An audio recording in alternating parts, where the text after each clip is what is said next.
Hi everyone, Mac here, bringing you another Clash of Clans video. So what is it? What is the troop that you put with super witches? Super goblins? Super wall breakers? What about super wizards?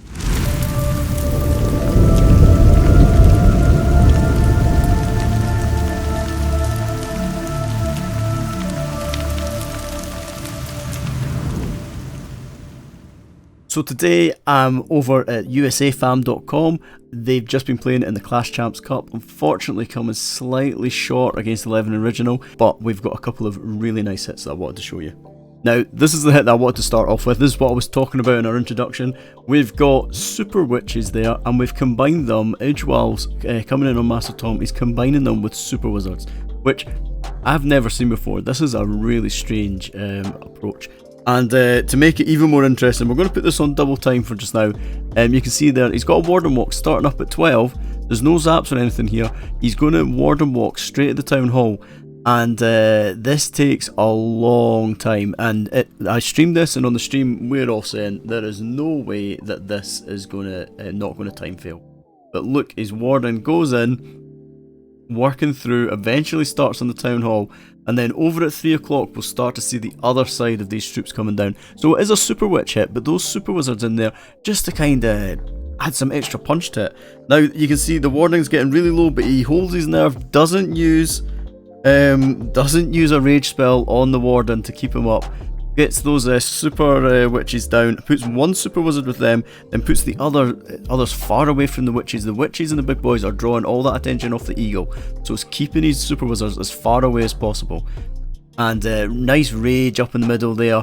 And look here, this is some unorthodox nonsense going on here. Out of the CC, I'm expecting Hogs to target that single target Inferno. Instead he goes for Valks. Valk's really good at cleanup, it's something that we see sometimes, but really needed that single target taken out. So that was like, okay, this is over, that single is going to be a real problem. In the middle of the base, we've used the used the Warden ability, and we've got that multi taken out.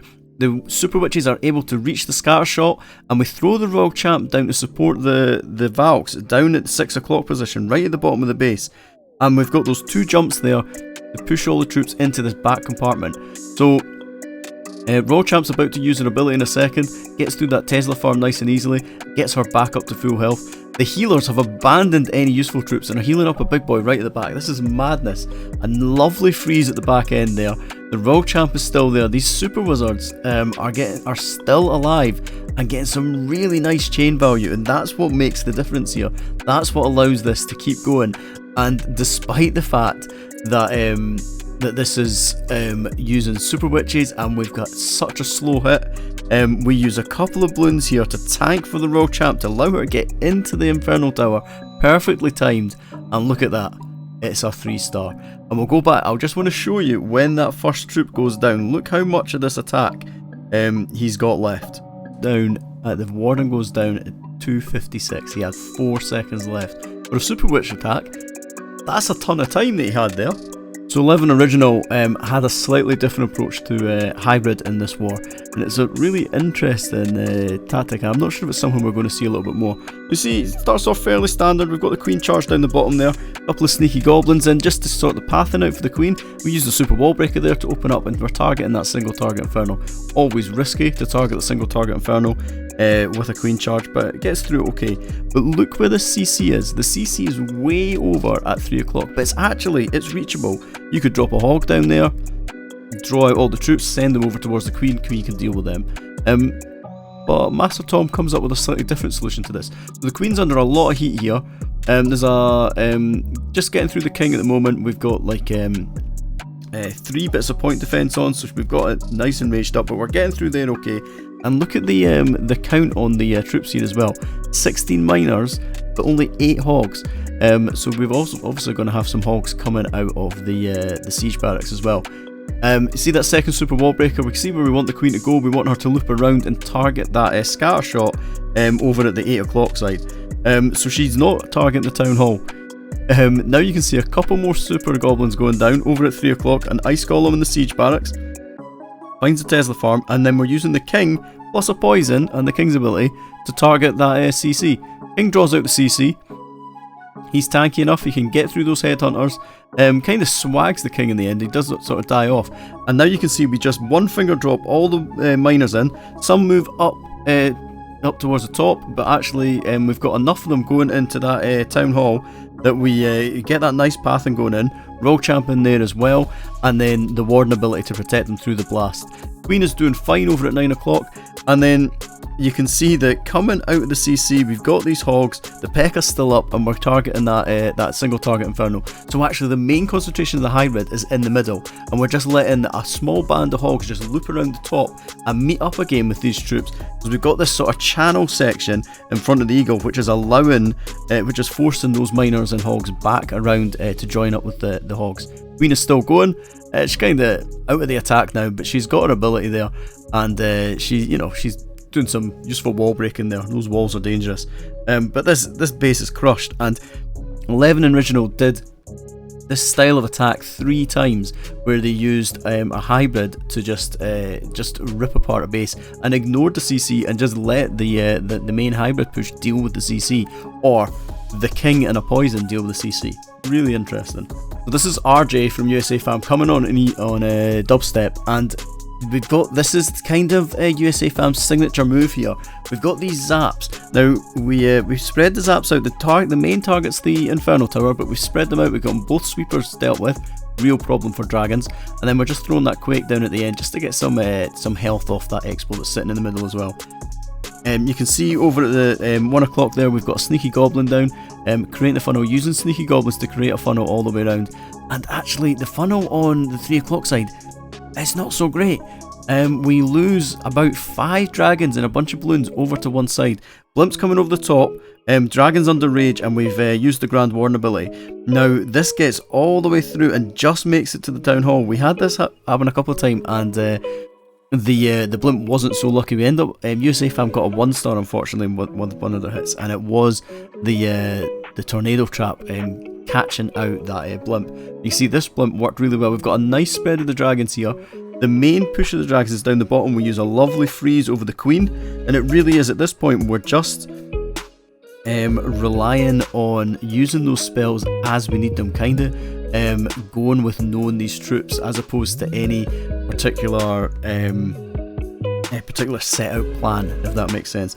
Right up the top of the base we've got a single dragon up there that's just going to continue along the top there, but down the bottom we can see the main push going on here. We freeze the warden and the scatter shot, and that allows the Royal Champ to get in and support, and then we've got the king on the outside working through that Tesla farm, raged up there and just pushing all the way around the base.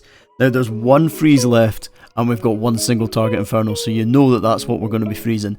And it's just about the timing now. If we can get the timing right and get this single frozen, and there you go, it goes down. The Royal Champ has her ability, gets that little health buff back up again, and rattles around this base. Up the top, remember that dragon I talked about? There it is, and getting a wee bit of support off that super minion. Because, you know, why not have a super minion? That means we get to call it a flybrid. Sounds good? There we go, lovely 3-star from RJ. USA Fam, Dragon Masters, absolute Dragon Masters. Okay, the last one I wanted to show you was this one from Mark, going in on Super Trooper, and he's got this lovely Lalo going on here. Now we've got 1 zap in there, and we'll see how he uses that in a little bit later on. But just starting off over at 9 o'clock there, we've got a couple of balloons on that Archer Tower that's just sitting out exposed at the side, using a baby drag up the top there as well. And you can see that what we're trying to do is suey these heroes in nice and effectively. 1 super wall breaker down, and then there's the ice golem, the king looping round, having cleared out that trash, and then the queen is well behind. And the timing of that ice golem meant that it was getting targeted first by that Inferno Tower, and that allows the king to get all the way through and all the way in. And obviously we had that second super wall breaker sneaking in there. So it's all happening so fast that I can't keep up. But lovely suey value here. And the queen isn't able to reach the eagle straight away, but she is able to get some nice value here. Gets some it's a horrible little pocket of defences, lots of point defence there, and obviously the queen's sitting there as well. And there we go, with her ability is able to get through that eagle artillery as well. So not the hugest amount of percent for a Sui there, but we've got the scatter shot coming in from the top of the base, a few minions scattered around the side just dealing with all the trash. Royal Champ coming in and supporting that Stone Slammer as well, and she'll target the enemy Royal Champ in a second. Nice freeze there as the Lalo starts coming in, the main Lalo push coming in from this 2 o'clock side. We've got a freeze on the Town Hall just as it gets activated. Maybe didn't need that one quite yet, maybe just slightly early. And now we get a Rage of the Town Hall, Warden ability, Tornado Trap actually pulls the balloons away, would actually have made them safe. And yeah, we've got just really, we're going against the sweeper here, but we've got the main push going on. The dragging out of the Slammer is focused on that Hound. I'm working on that Hound, and now a few minions coming in and helping out as well. But you can see that this, there really isn't very much of this base left at all. Tesla farm, such a problem normally for a Lalo at the end, but this is a really well broken down attack. Really nice hit from Mark. And ultimately, this is what got 11 Original through to the next round. It was that 1 star for Pedrum, unfortunately, from USA Fam. That means that they are out of this competition now, but they could be proud of how well they've done, beating Unicorns of Love, running 11 Original really close. So there you go. I hope you enjoyed that video, guys. If you did, give it a like, and yeah, what do you think of my my new bling? It's pretty good, eh? Ooh, fancy. Catch you next time. Cheers. Bye.